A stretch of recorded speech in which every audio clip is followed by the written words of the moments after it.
بالکل اچھا میں پیمرا کے یہ ابصار عالم صاحب ہوتے تھے، ان سے جا کے ملا کہ یار کہ یہ کچھ کرو، کہتے ہیں میں کیسے ہو سکتا ہے کہ میں ایز اے چیئرمین پیمرا لوگوں سے کہوں کہ بچوں کے لیے پروگرام بنائیں، شرم نہیں آتی یار یہ تمہیں بات کرتے ہوئے، تم چیئرمین پیمرا کس بات کے بنے ہوئے ہو کہ یہ نہیں کہہ سکتے کہ میں آپ بچوں کے لیے پروگرام بنائیں. ہاں میں نے کہا میں NHK کا بہت فین ہوں، جس کو دیکھ کے آپ کو جاپان سے محبت ہو جاتی ہے. ہمارے ہاں پورے کوئی ایسا سوائے اب چینل آیا ہے مطلب تھینکس گاڈ ڈسکور پاکستان، جس کو دیکھ کر آپ کو پاکستان اچھا لگنے لگتا ہے، ایک چینل آیا ہے. لیکن ہمارا PTV ہو کوئی دوسرے ہوں، اور یہ جتنی کہانیاں مذہب کی ہم بات کر رہے ہیں، سٹوریز آف دا سیرہ ہیں، دوسری چیزیں ہیں، مطلب ہم بچوں کے لیے اس میں جو ہے نا، جو ہمارے جس کو دشمن کہہ رہے ہیں، اس طرح جو بھی کہہ رہے ہیں، ویسٹ کہہ لیں، انہوں نے جو چیزیں بنائی ہیں وہ بہت زیادہ ایکسٹینڈڈ ہیں، بہت زیادہ ہائی ٹیک ہیں. مثلا حضرت موسیٰ علیہ السلام پہ بنائی ہیں انہوں نے کہانیاں جی، اور اس میں باقاعدہ فلمیں بھی ہیں، جیسے دی پرنس آف ایجپٹ انہوں نے بنائی ہے. لیکن اس میں جو کانسیپٹ ہیں وہ زیادہ تر بائبل کے اور اس طرح کے جو کہ ہمارے وہ میچ نہیں کرتے. ہمیں یہ چاہیے کہ ہم نیو ٹیکنالوجی جو ہے، ماڈرن ٹیکنالوجی، اس کو پیچھے نہیں چھوڑ ہو گیا جی، اچھا چھوڑ نہیں سکتے، ہم اس کو انہینس کریں، اس کو ساتھ چلیں اور اسی زبان میں لوگوں کو سمجھائیں. اب میں ایک جگہ دیکھ رہا تھا کہ اسرائیل کے اندر جو بچے ہیں چھوٹے، ان کو باقاعدہ ہر طرح کی ٹریننگ دی جاتی ہے. ان کو یہ پتہ ہوتا ہے کہ ہم وہ چھوٹی سی کیپ، اس کو یرملکا کہتے ہیں، وہ کیوں پہنتے ہیں، ان کو اس بات کا پتہ ہوتا ہے. چھوٹے بچوں کو یہ پتہ ہوتا ہے، ابراہیم علیہ السلام کے متعلق وہ جانتے ہیں، حضرت موسیٰ کے متعلق وہ جانتے ہیں، حضرت داؤد کے متعلق، یہ ان کو پوری ہسٹری پتہ ہوتی ہے. چھوٹے بچے ہماری حکومتیں آتی ہیں 5 سال کیسے پورے کریں. ہم اگر مذہب کا نام لیتے ہیں تو کہتے ہیں یہ تو ایکسٹریمسٹ ہیں، فنڈامنٹلسٹ ہیں. تو اس طرح کر کے ہمیں خاموش کیا جاتا ہے. کہیں بھی تو ہمیں اچھا لگے کہ یار کبھی اگنور نہیں کیا جا رہا جی، مطلب کہتے بھی نہیں ہیں اب تو نا، وہ کہتے ہیں نا احساس زیاں جاتا رہا. ہمیں تو اب اس بات کا بھی نہیں ہے کہ ہمیں کوئی فکر ہو کہ یار ہم اپنے بچوں کے لیے کچھ نہیں کر رہے. وہ ان کو ہے ہی نہیں. کسی جگہ عجیب و غریب آفاقی مسائل میں الجھے ہوئے لوگ ہیں. ہم جو کہ نیٹ پہ جائیں صبح مذہب کے حوالے سے پتہ نہیں کیا کیا باتیں ہو رہی ہوں گی کہ اتنے متقی لوگ فیس بک پہ بیٹھے ہوئے ہیں جی، اور باہر بازار میں نکلیں تو چاقو چھریاں لے کے، اور ان کی زبان جتنی گندی ہے. اچھا بچے جو ہے نا سر، بچے جو ہیں وہ واضح و نصیحت نہیں سنتے، زیادہ پریکٹیکل چیز دیکھتے ہیں. ان کے رول ماڈل ان کے پیرنٹس ہوتے ہیں. کیوں ہوتے ہیں؟ وہ ان کے سامنے ہوتے ہیں، وہ کیا کر رہے ہیں، اس وقت نماز پڑھ رہے ہیں، ان کا بہت ہی اچھا وہ جملہ ہے جی کہ بچے جو ہیں وہ کرٹک نہیں مانگتے، ماڈل مانگتے ہیں. ان کو ماڈل چاہیے، تو ماڈل ہمیں پرووائڈ کرنا. تو وہ ساری چیزیں دیکھتے ہیں بازاروں میں جو کچھ، جیسے فرما رہے ہیں بازاروں میں جو کچھ ہو رہا ہے یا جو ان کے ماں باپ کر رہے ہیں، وہ ساری چیزیں وہ نوٹ کر رہے ہیں. آگے جا کے انہوں نے ماں باپ بنا، وہ بھی ایسا ہی کریں گے. تو ہم کسی کو ان کو مورد الزام نہیں ٹھہرا سکتے کہ چونکہ وہ بچے تھے انہوں نے سیکھا نہیں. تو ہمارا جو ایجوکیشن کا نظام ہے، پھر ہمارے اندر احساس کمتری ہے. نمبر 2، ہم اپالوجیٹک ہیں مذہب کے بارے میں. ہمارا دنیا سے تقابل نہیں ہو سکتا، اس لیے کہ ہمارا پاس جو مذہب ہے وہ دنیا کا بہترین مذہب ہے، اور وہی ہمارا کلچر بھی ہونا چاہیے. اسی لیے قائد اعظم نے یہ فرمایا تھا کہ ہمارا کلچر ہندو سے بالکل ڈفرینٹ ہے. حالانکہ ہماری شکلیں ان سے ملتی ہیں، زبان ملتی ہے، بظاہر تو ایسا ہی ہے، لیکن کلچر ہمارا ہر لحاظ سے، ہماری بلڈنگز کا سٹائل ڈفرینٹ ہے، ہماری سوچ کا انداز ڈفرینٹ ہے، ہمارا کھانے پینے کا سٹائل ڈفرینٹ ہے، ہمارے ویلیوز ڈفرینٹ ہیں. تو جو ہی مذہب آتا ہے، فرق صرف مذہب کا ہے. مذہب نکال دیں تو پھر ہمارے اور ہندو میں کیا فرق ہے؟ بٹ صاحب ہم راٹ صاحب بڑی اچھی گفتگو کر رہے ہیں، لیکن میں نہیں چاہتا کہ ہم دوبارہ اسی طرح سے کسی فلسفے میں الجھ جائیں. اگر آسان زبان میں، یہ بھی بہت داستان گو ہے ویسے، یہ بتانا ہو کہ یہ عید الاضحیٰ جو ہے، جسے ہم عید قربانی بھی کہتے ہیں اور مختلف نام ہیں، ایک عام بچے کو سمجھانا ہو کہ یہ کیا ہے، تو آپ دونوں میں سے کوئی تو ایک کہانی مجھے سنا دے، ایک کوئی اس کے پیچھے کا کوئی کہانی کون سنائے گا کہ یہ بات کیا ہے. وہ آپ نے داستان گو پہلے کہہ دیا. میں آغاز کرتا ہوں. آپ چونکہ وہی بات ہے کہ حضرت موسیٰ سے بھی آغاز کیا جا سکتا ہے. ہاں، بلکہ میں شاید اس سے بھی پیچھے تھوڑا سا. ماشاءاللہ جی، تھوڑا سا تو کرنل اشفاق کے بھی استاد نہیں، وہ سب کے استاد ہیں. وہ شعر یاد آ گیا نعیم صدیقی صاحب کا ہے کہ داستان سی داستان اس پہ پھر میرا بیان، داستان سی داستان اس پہ پھر میرا بیان، آپ جیسے سنگ دل اشک بار ہو گئے. کیا بات ہے، اور آپ جیسے سنگ دل اور پہلا شعر بھی سنا دیتا ہوں. اب بات چل پڑی ہے کہ تم سے تیر چھٹ گیا، تم سے تیر چھٹ گیا ہم شکار ہو گئے، تم سے تیر چھٹ گیا ہم شکار ہو گئے، کیا ہوا کہ جان نثار گر نثار ہو گئے، اور داستان سی داستان اس پہ پھر میرا بیان، آپ جیسے سنگ دل اشک بار ہو گئے. وہ میں دیکھ رہا تھا، ظاہر ہے بہت ساری چیزیں ایسی ہیں کہ جو میں شاید یا بٹی صاحب جو ہے، ہم کرنل صاحب ہمارے ہاں ہوتے تو وہ اس کو پوری مذہبی یا جو ایک اس نقطہ نظر قرآن اور احادیث کی روشنی میں، ظاہر ہے کہ ہم نہیں حضرت ابراہیم کا واقعہ جو ہے فرعون کے حوالے سے یا کچھ جی میرے ذہن میں جو بات میں رات کو دیکھ رہا تھا، کچھ چیزیں پڑھ رہا تھا، تو وہ جو میرے اس میں ذہن میں رہ گئیں کہ قربانی کی روایت جو ہے، ہم تو یعنی یہ ہوتی ہے کہ جی حضرت ابراہیم علیہ السلام جو جس سنت پہ ہم چل رہے ہوتے ہیں، حضرت اسماعیل کی قربانی، مگر میں پڑھ رہا تھا کہ اس کا آغاز حضرت آدم علیہ السلام کے زمانے میں ہی ان کے بیٹوں کے وہاں سے ہو گیا تھا، کہ جب یہ کہا گیا کہ قربانی جو ہے وہ دو، تو حابیل جو ایک بیٹا جو حابیل اور دوسرا قابیل، حابیل نے جو قربانی کے لیے پیش کی وہ ایک مینڈا تھا جس کو ہم یہ بھیڑ کا مینڈا ہی کہتے ہیں، مینڈا ہی کہتے ہیں وہ مینڈا وہ نہیں ہے، وہ جو سرائکی والا، ہاں تو وہ کہتے ہیں دمبا کہہ لیں، ہاں دمبا کہہ لیں چلیں جو، تو وہ اس نے حابیل نے دمبا پیش کیا، اور جو قابیل تھا اس نے کچھ زمین کی جو پیداوار ہے وہ پیش کی. اور کہا یہ جاتا ہے کہ وہ یعنی حکم یہ تھا کہ وہ جب کسی جگہ پہ رکھ دیں گے اور جس کی قربانی جو ہے وہ قبول ہو جائے گی تو ایک آگ ہوگی اور وہ اس کو لے جائے گی آسمان سے آئے گی اور وہ جلا دے گی یا اس کو غائب کر دے گی. اس کا مطلب یہ ہوگا کہ اس کی قربانی جو ہے وہ قبول ہو گئی. تو اس طرح جب حابیل نے کیا تو حابیل کی قربانی جو ہے وہ قبول ہو گئی، اور قابیل جو ہے وہ اس کو غصہ آ گیا، ہاں اس کی قربانی نہیں ہوئی. اور بعد میں وہ ظاہر ہے ان کے دوسرے مسائل اور پھر جو حابیل اور قابیل کا جو باقی جو، تو قربانی جو ہے نا وہ وہاں سے ہی یعنی اس کا جو آغاز جو ہے.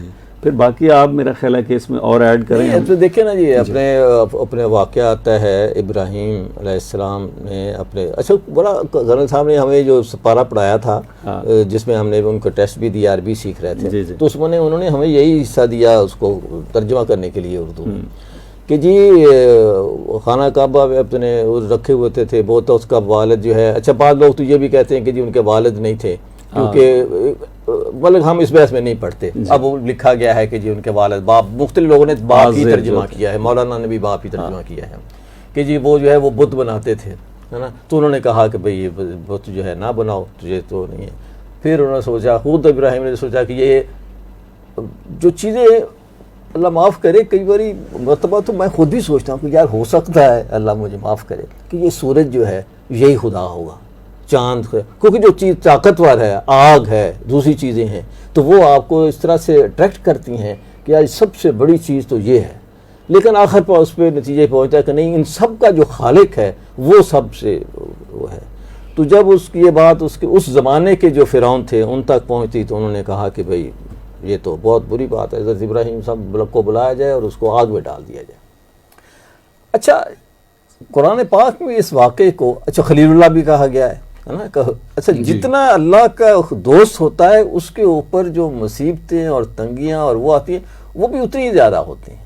اگر یہ بات ہمیں سمجھ میں آ جائے تو میرے خیال میں ہر تنگی کے اوپر، ہر مشکل کے اوپر ہم جو ہیں وہ الحمدللہ کہیں کہ یار شکر ہے. وہ اشفاق صاحب کے بقول گوڈا درد کر رہے سی، کہنے الحمدللہ، کہنے کی ہویا، کہنے کا گوڈا تو ہے نا، گوڈا ہے نا، ایسے ہوتے سے کہہ رہے ہیں. تو وہ ہمیں جتنی بھی تنگی آتی تو وہ ہم یہ سمجھیں کہ یار میں اللہ کے زیادہ قریب ہوں، اس وجہ سے مجھ پر جو ہے. تو حضرت ابراہیم علیہ السلام پہ سب سے زیادہ تنگی. اچھا پھر اس پہ بھی بہت سارے ایک عجیب سی گفتگو بھی شاید پھر فلسفے میں نہ چلی جائے کہ بے خطر کود پڑا آتش نمرود میں عشق، اور عقل ہے محو تماشائے لبے بام ابھی. بہت سے لوگوں کا خیال، اور باب میرا بھی یہی خیال ہے، کہ انہوں نے خود سے چھلانگ نہیں لگا دی تھی کہ بے خطر کود پڑا. علامہ اقبال کے شعر میں یہ خرابی موجود ہے کہ اس نے خود سے چھلانگ نہیں، ان کو باندھ کر منجن ایک آگ جلائی گئی، اور اتنا بڑا وہ تھا